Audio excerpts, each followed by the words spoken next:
ሰላም ጤና ይስጥልን። እንደምን አረፈዳችሁ። ይህ የኢቲ ቱዴይ ኒውስ ቻናላችን ነው።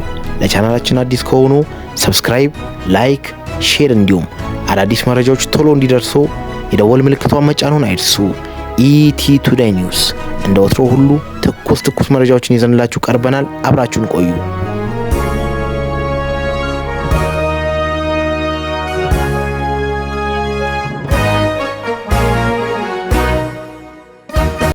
አሜሪካ በኤርትራ ላይ የጣለቻቸውን ማዕቀቦች ልታነሳ መሆኑ ተዘገበ።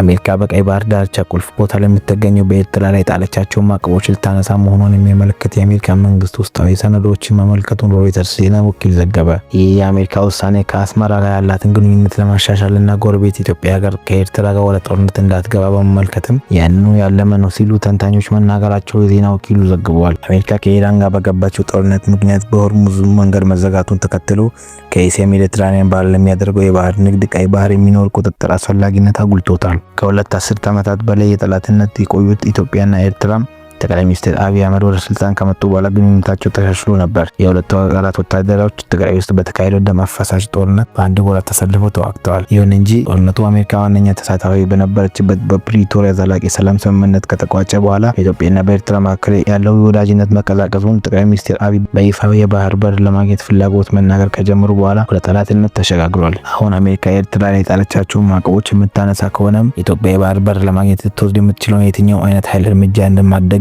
መልእክት የሚያስተላልፍ መሆኑን በአፍሪካ ቀንድ ዲፕሎማሲያቸውን የሚያደርጉት ሮይተርስ ዘግቧል። የዜና ወኪሉ የጠቀሰውም አሜሪካ መንግስት ውስጣዊ ሰነድን የባህር ኃይል ለመገናኘት የሚደረግ የትኛው አይነት ሙከራ እንቃወማለን፣ ለኢትዮጵያ በተደጋጋሚ ያሳውቀናል ይላል። በተጨማሪም ኢትዮጵያ ኤርትራ እንዳለችው ሌላኛው ውስጣዊ ጉዳይ ያለው ለመረጋጋትን የሚፈጠር ተሳትፎ የተነሳ ማሳሰቢያ እንደተሰጣቸው ተገልጿል። ይህ በእንዲህ እንዳለ ከአንድ ሳምንት በፊት ሲል ዎል ስትሪት ኦሪጂናል ፕሬዚዳንት ዶናልድ ትራምፕ አስተዳደር አሜሪካ ከኤርትራ ጋር ያላት ግንኙነት ለማሻሻል እያሰበች መሆኑን የሀገሪቱ ባለስልጣናት ጠቅሶ ዘግቦ ነበር። ጀምሮም የፕሬዚዳንት ትራምፕ አስተዳደር በአሜሪካ በኤርትራ ላይ የጣለቻቸው ማዕቀቦች በማንሳት ሂደት ለመጀመር ፍላጎት እንዳለውና አሜሪካ ከኤርትራ ጋር ግንኙነቷን ለማሻሻል የሚያስችሉ እርምጃዎችን ለመውሰድ ግምገማ እያደረገች መሆኑን ጋዜጣው አስመልክቶ ነበር። የቀድሞው የአሜሪካ ፕሬዝዳንት ጆ ባይደን ኤርትራ በሰሜን ኢትዮጵያ ውስጥ በተካሄደው ጦርነት በነበራት ተሳትፎ ከዛ ጋር በተያያዘ ከ5 ዓመት በፊት ኤርትራ ገዢ ፓርቲ ወታደራዊ ፖለቲካ ባለስልጣናት እቀባ መጣላቸውን ይታወሳል። ሮይተርስ በተመለከትኩት ነው ባለው መሰረት የአሜሪካ መንግስት ውስጣዊ ሰነድ በርካታ ሀገራት የሚመለከቱ ፕሬዝዳንታዊ ትዕዛዞችንና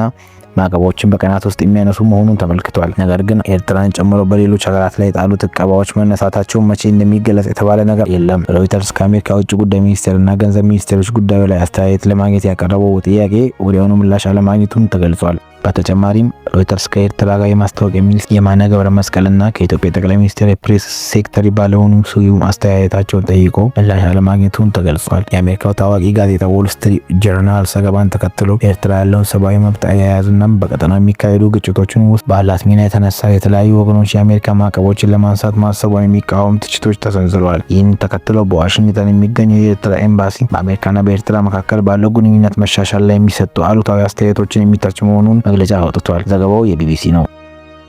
ሊቀ ጳጳሱ ሊዮ ተክሊ የሰላምን መስበክ ነው ሲሉ ለትራምፕ ትችቶች ምላሽ መስጠታቸው ተገልጿል። ርዕሰ ሊቀ ጳጳሳት ሊዮ አሜሪካ ፕሬዝዳንት ዶናልድ ትራምፕ ለሰነዘሩባቸው ትችት ወንጌልና ሰላምን መስበክ እንደሚቀጥሉ መግለጽ ምላሻቸው ሰጥተዋል። ሊቀ ጳጳስ ሊዮ አክለውም ምንም ሰው ሊተቻቸው እንደማይችልም መናገራቸው አነጋጋሪ ሆኖ ተነግሯል። ስለ ሊቀ ጳጳሱ በቅርብ አስተያየታቸውን የሰጡት ትራምፕ ኢራን ኒውክሌር ጦር መሳሪያ ቢኖራት ችግር የለውም ብለው እንደሚያስቡ ጠቁመዋል። ርዕሰ ሊቃነ ጳጳሳቱ እንደዚህ አይነት አለመናገራቸውን፣ ነገር ግን አሜሪካና ከእስራኤል ከኢራን የገጠሙትን ጦርነት መቃወማቸውን አስደተዋል። አቋማቸውም ትራምፕን አስቆጥቶ ደጋግሞ እንዲተቿቸው ነበር የከፈተው። የሰሞኑ ውዝግብ የመጣው አሜሪካ ውጭ ጉዳይ ሚኒስትር ማርኮ ሩቢዮ በዚህ ሳምንት ከሁለት ቀናት ጉብኝት ወደ ቫቲካን ሊያመሩ መሆኑን ተከትሎ የመጣ መሆኑ ተዘግቧል። የውጭ ጉዳይ ሚኒስትር ሪዮ ከጣሊያንና ከቫቲካን ጋር የሁለትዮሽ ግንኙነት ለማሳደግና በመከላከያው ምስራቅ ስላለው ሁኔታ ከጣሊያን ባለስልጣናት ጋር እንደሚወያዩ ተናግረዋል። ፋቢዮ ከጉብኝታቸው በፊት ትራምፕና ቫቲካን መካከል ያለውን ውጥረት ለማርገብ ወደ ጣሊያን ይሄዳሉ መባሉ አስተባብለዋል። ከዚህ በፊት ያቀድነው ጉዞ ነው፣ በኋላም ግልጽ የተከሰቱ ነገሮች ነበሩም ብለዋል።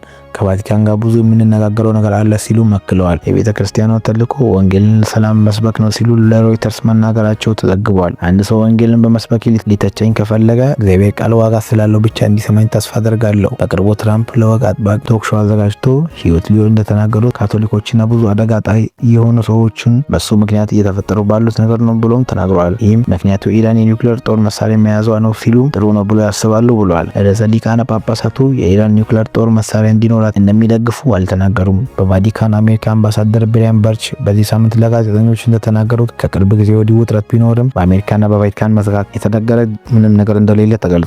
ይሁን እንጂ ውስጥ የተካረረ ግጭት አለ ተብሎ ቢወራም ግን ምንም የተረጋገጠ ነገር አለመኖሩን ሮይተርስ ዘግቧል። አጋሮቹ አለመግባባት ቢኖራቸውም እነዚህን ከሚፈቱበት መንገዶች አንዱ በወንድማማችነትና በእውነተኛ ውይይት በኩል ነው ብዬ አስባለሁ ሲሉም በርች ለጋዜጠኞች ተናግረዋል። ዘገባው የሮይተርስ ነው። ትራምፕ አሜሪካ በሆርሙዝ ወሽመጥ መርከቦች ላይ የማጀብ ዘመቻዋን ለጊዜው ልታቆም መሆኑን ተናገሩ።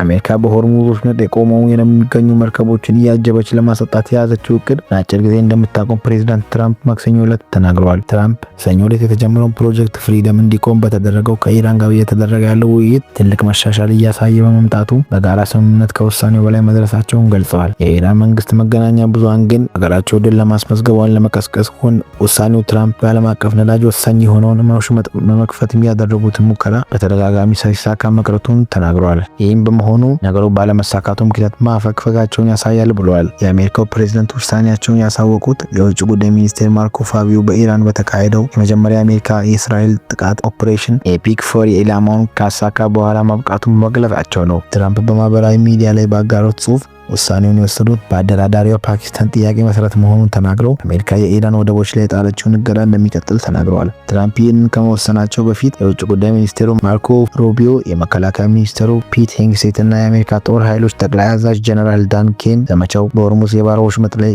በፋርስ ባህረ ሰላጤ ውስጥ የንግድ መርከቦችን እንቅስቃሴ ነጻነት እንደሚያረጋግጥ ተናግረው ነበር። ማርኮ ሩቢዮ የሰላምን መንገድ እንመርጣለን ሲሉም ፕሬዝዳንቱ ዶናልድ ትራምፕ የሚመርጡት ስምምነት ነው ሲሉም ማክሰኞ ዕለት ለጋዜጠኞች ተናግረዋል። በሆርሙዝ ወሽመጥ መተላለፊያ አጥተው የቆሙት የነዳጅና የኮንቴይነር የጫኑት መርከቦችም ቀጥሎ ምን እንደሚገጥማቸው ግልጽ አለመሆኑ ተገልጿል።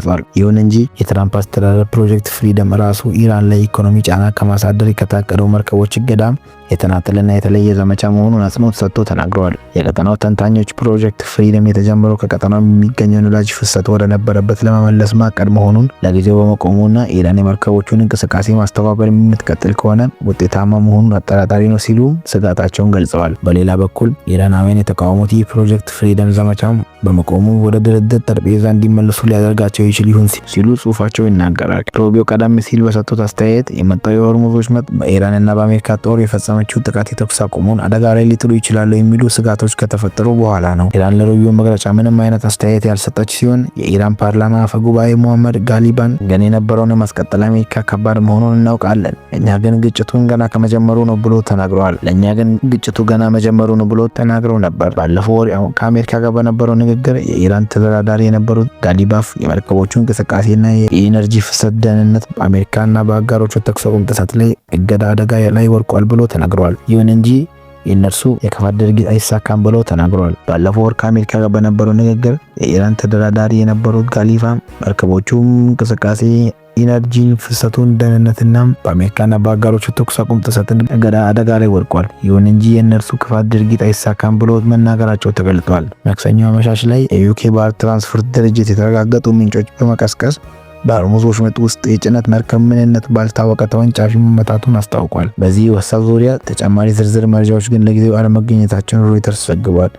ቀደም ሲል የተባበሩት አረብ ኤሚሬትስ ቁልፍ ነዳጅ ወደቡ የሆነው ባይጃርሃል በተፈጸመው የድሮን ጥቃት 3 ሰዎችን መጠነኛ ጉዳት እንዳደረሰባቸው የአካባቢው ባለስልጣናት ተናግረው ነበር። የኤሚሬትስ ትልቁ ወደብና የነዳጅ ማከማቻ ስፍራ የሆነው ፋይጅራ በኢራን ድሮን ጥቃት ከተፈጸመ በኋላ በከፍተኛ እሳት መከሰቱ ተገልጿል። ኢራን በጦሩ ቃል አቀባይ በኩል እንዲህ አይነት ድርጊት ተፈጽሞ ቢሆንም በግልጽ አናውቅም ነበር ስትል አለመፈጸሙን አስተባብላለች። አሜሪካና እስራኤል በቴህራን ላይ ጦርነት የከፈቱት የካቲት 21 2018 ዓ.ም ነው። ኢራን ጥቃቱን ተከትሎ የወሰደችው አጸፋዊ እርምጃ በዓለም 20 በመቶ የሚሆነው የነዳጅ አቅርቦት የሚመላለስበትን የሆርሙዝ ወሽመጥ መዝጋቷ መሆኑ መገናኛ ብዙሃን ማውራታቸው ይታወሳል። በሚያዝያ ወር መጀመሪያ አካባቢ በአሜሪካና በኢራን መካከል የተኩስ አቁም ስምምነት የተደረሰ ቢሆንም ይህም ቴህራን ዩኤኢን ጨምሮ ባለሰላጤ ሀገራት ላይ የምትፈጽመው የድሮን ሚሳኤል ጥቃቶች እንድታቆም አድርጓታል። ነገር ግን ከዚያ ጊዜ ጀምሮ በወሽመጡ ላይ ማለፍ የቻሉት በጣት የሚቆጠሩ መርከቦች ብቻ ናቸው። አሜሪካ ወደ ኢራን ወደቦች የምታደርገውን እንቅስቃሴ አግዳለች ተብሏል። ሰኞ ዕለት አሜሪካ በወሽመጡ ውስጥ በ7 ኢራን ፈጣን ጀልባዎችን ማጥቃቷን ስትገልጽ፣ ኢራን በበኩሉ የአሜሪካ መርከብ ላይ ማስጠንቀቂያ ተኩስ መክፈቷን አስታውቃለች። በሁለቱም ወገኖች ጥቃት ተፈጽሟል መባሉን አስተባብለዋል። የንግድ መርከቦች ጥቃት እንደተከፈተባቸው የተገለጸ ሲሆን አንዱ በትራምፕ ወሽመጡን ለማስከፈት እቅድ መሰረት አሜሪካ አጀባ መውጣት መቻሉን ተገልጿል።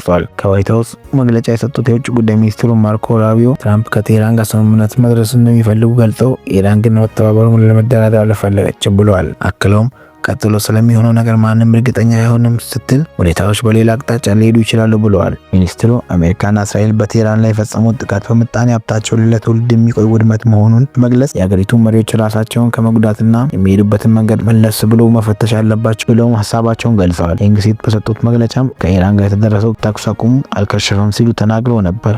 ዘገባው የቢቢሲ ነው።